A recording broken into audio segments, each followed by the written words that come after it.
was about 11 when this happened.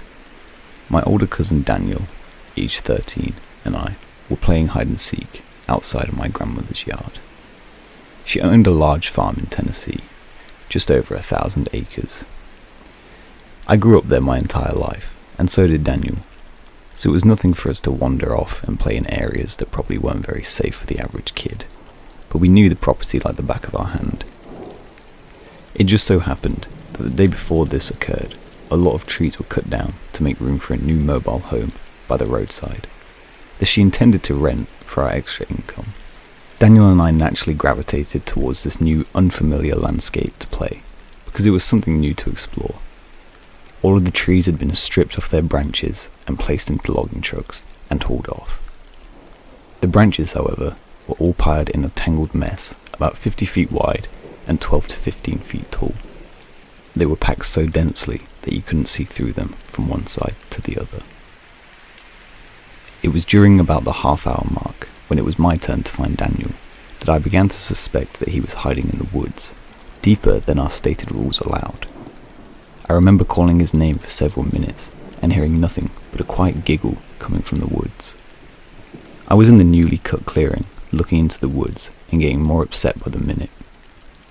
Finally, I announced as loudly as I could that if he isn't going to play fairly, then I was going to go in and get a glass of tea and watch television with my grandma. I started to back up the hill towards the house. It was at the moment I was walking past the brush pile, basically centered beside it, that I heard an unfamiliar voice. "You gave up quickly." I stopped. I called out, "Daniel?" It didn't sound like Daniel, but the voice responded, "Yes, I am Daniel. I am inside of the limbs." I looked at the brush pile and didn't see anyone. Again, I heard the odd voice call out, "If you do not see me, then you have not found me, and I will have won the game." I stepped closer and yelled out the voice. "Why are you talking so funny?" The voice replied, "I am inside of the limbs. Look inside and you will see me, Daniel." Something felt really strange about the way this guy was talking, but 11-year-old me just rationalized it, thinking, maybe his voice sounds different because the shrubbery, and he sounds like he's talking funny because his voice sounds different. I stepped up to the edge of the brush pile and pulled the branches apart to look inside, and there was Daniel. His head was turned towards the top of the hill, but his body was facing me. I yelled out, "I caught you!" His head shifted towards me, and he had the single, most disgusting smile I've ever seen to this very day. Imagine if someone has the absolute worst of intentions and they're trying to hide behind a fake, innocent smile to gain your trust, but they couldn't help their glee with the thought that they may have fooled you. That's the best way I can describe the smile. I was so shocked by this wicked facial expression on my cousin's face that I froze in place.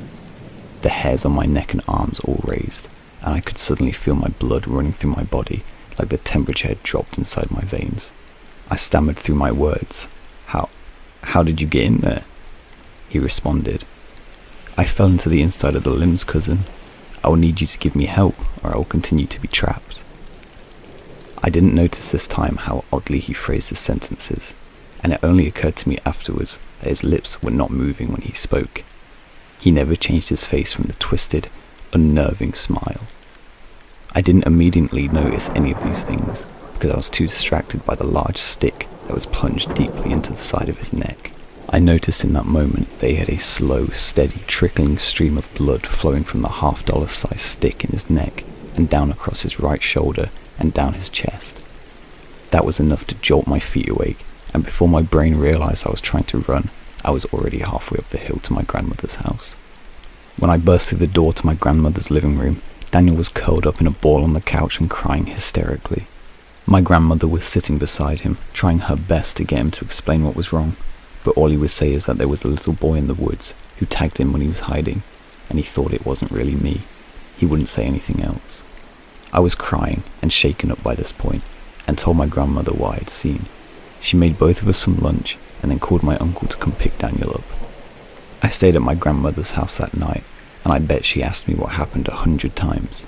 She asked so many questions, it was as if she were committing it to my memory. I remember being relieved that she believed me, but at the same time I just wanted her to tell me it was all in my imagination, and helped me forget about it. The next day, my grandmother set the brush pile on fire, and I watched for hours from the safety of the living room window as it slowly deteriorated into a pile of ash and ember. My cousin never did tell me what really happened to him that day. He refuses to talk about it. I will say this though, he wouldn't talk to me for a year and a half after that day. We were so close when we were little, but that event, whatever the hell it was, it drove a wedge between us that changed our relationship forever.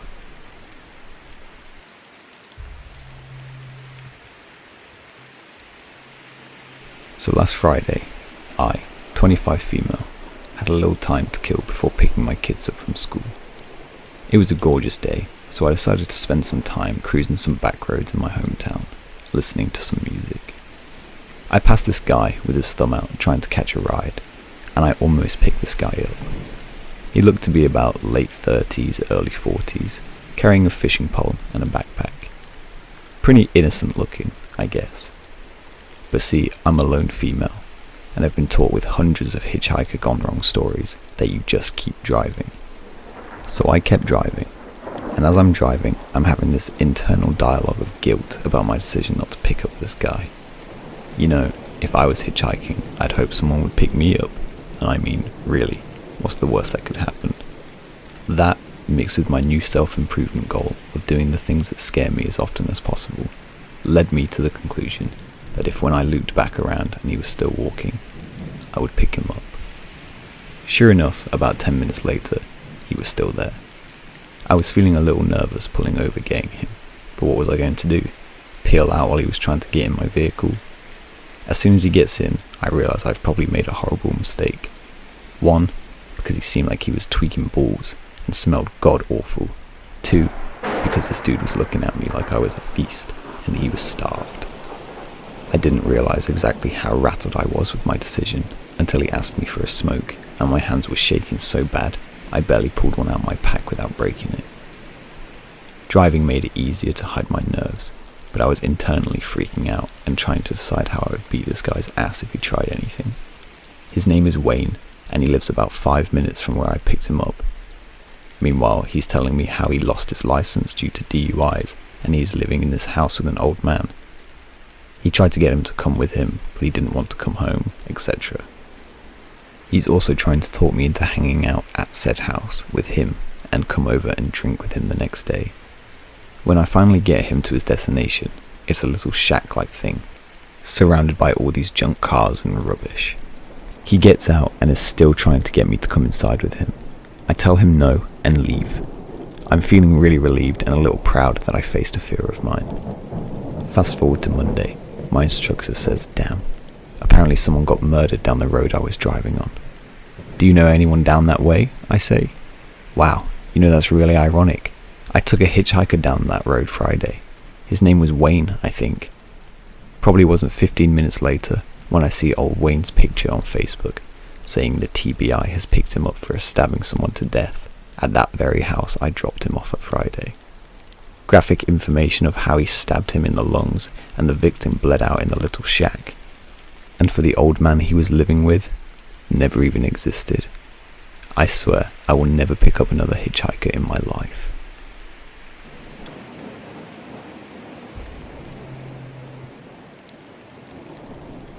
My neighbour is one of those annoying wannabe YouTube personalities. Over the years I've seen him cough out cinnamon, lay flat on the hood of his car as it slowly creeps down the driveway, and douse himself in lukewarm water, all the while screaming epic win, epic fail, or damn, epic maintenance of the status quo, for all I know. It can get tiring to watch him go about his shenanigans in pursuit of viral fame. So when he knocked on my door the other day, told me he was going away for a few weeks, and asked that I get his mail, honestly, it was a relief. I can't explain the peace of mind I had knowing I didn't have to brace myself for any of his stupidity for a while. I was always afraid his stunts would wind up bleeding over into my life. Things were pretty normal for the first couple of days. He received a few bills, a bit of spam, and what I could only assume was a birthday card. Then, one evening, I got home to find a cardboard box waiting on his front porch. In big red letters was written, "Return to sender." I'm no small fry, but I admit I had trouble lifting the box on my own. It was really heavy. Lugging it across the road to my house was even harder, and I quickly realised there was no way I was going to drag it up the stairs and through my front door. I decided I'd leave his package in my garage. It wasn't like I kept my car in there. The garage door was a piece of junk that refused to open without a good tug and a whack. It was less trouble just leaving the car in the driveway than it was to fight with the garage door every morning and night. In hindsight, I should have set the package down while I struggled to open the tricky door, but you know how it is when you've got a good grip on something, no point in setting it down if you don't have to. It was as I kicked the door for a third time that I lost my grip on the package and it fell to the ground. I heard a light crack inside. Damn, I cursed. I hope I hadn't broken anything important, but I figured I just wouldn't tell my neighbour about it and let him assume the break happened en route. Hands free, I finally managed to get the garage door unstuck, and boy did it screech in protest as it rolled up and over me. I dragged the box the rest of the way, setting it in the corner for whenever my neighbour would come back to claim it, and then I forgot all about it. Until a few days passed, that is. I'm not sure exactly how long it took for the smell to waft in from the crack under the garage to the house, but it came in a slow progression. It was a sickly sweet odour, similar to a skunk, and for the first few days after I smelled it, I genuinely assumed that's exactly what it was. Roadkill that had left its mark on my house. It was only when I realised the scent was growing more intense instead of fading that I went looking for a source. That's when I opened the garage door, and that's when the odour knocked me back. The culprit wasn't hard to identify. The only change in my garage was the box in the corner. I remember thinking it must have been one of those meat of the month subscription boxes. The meat must have gone rancid from being left out of the fridge for so long. How much meat could have been in there for the box to have been so large and heavy? An entire frickin' cow? I covered my nose as I approached the box, a pair of scissors in my hands. I probably wouldn't have needed them to open it, as it had become soggy enough at the bottom to poke with a finger. But I wasn't about to poke my finger into spoiled meat juices. That soggy bottom was the reason I had to open the box in the first place. If I tried to drag it out whole, everything would spill onto the floor. I was going to have to dump the pieces of meat one garbage bag at a time and take them down to the dumpster, a process I wasn't looking forward to. My scissors tore through the tape along the top of the cardboard box. I thought the smell couldn't get any worse. But as I flipped the flaps open, I discovered a whole new amount of stink. It was like opening a burning oven, but instead of a heat wave, I was met with the waves of piss, sweat, and feces. It was so bad that I staggered back and had to force down the puke, begging to guzzle out of me. I don't think I could have handled that scent mingling with the horrors coming out of the box. I'm not ashamed to admit I ran out the door for a breath of fresh air, but in the short time I'd spent in the garage, the smell had become so ingrained in the fabric of my clothes that it clung to me like a shadow. Nothing I tried could keep the smell out of my nostrils. Not air fresheners, not a face mask, not 3 showers and a change of clothes. Every second that box lay open in my garage was another second the smell was allowed a foothold into my home. I had to bite the bullet. I returned to the garage, the flaps of the box still open as though inviting me to look. I was prepared. A clothespin pinning my nostrils shut, a garbage bag in one hand, the strongest cleaner I could find in the other, and long rubber gloves to keep my skin from having to touch what was inside. But as it turns out, I needed none of those things. I wouldn't have to touch or clean the contents of that box. I would only have to suffer the nightmares every night. You see, there was meat in that box, but it didn't come from a cow or a pig. No, it was worse than that. It was my neighbour, dead, still in one piece, but dead. I called the cops, and naturally, they took me in for interrogation. It's kind of hard not to suspect the man with a corpse in his garage, after all. Thankfully, they soon realised I wasn't involved. My DNA might have been all over that box, the smell might have left a mark throughout my house, but there was one piece of irrefutable evidence in my neighbour's own hands that proved my innocence.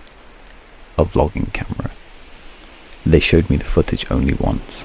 I'm not sure if they were allowed to, or if they felt so bad for me they figured it couldn't hurt. Either way, I saw it. My neighbour was sitting in the box outside of a shipping facility, laughing as he told the world how he was going to mail himself across state lines. He'd bought pee bottles, food, a pillow, and a few flashlights. His friend, a guy I'd seen at his place several times to help with his stunts, closed the lid and presumably dropped off the shipment. Throughout the next couple of hours or days, I'm honestly not sure, my neighbour recorded a few short clips about his progress. I think I'm in a truck now. I can feel it moving. Must be in a warehouse, pretty warm here. Still got plenty of food. That kind of stuff. And then, on the last entry, the box toppled over. He broke his neck. And that was it. The camera recorded until either the memory card got too full or the battery died. There was one thing I did not tell the police after they showed me the video. One thing I heard in the footage that will haunt me to the day I die. Just after the tumble that broke his neck, I heard the familiar screeching sound of my garage door.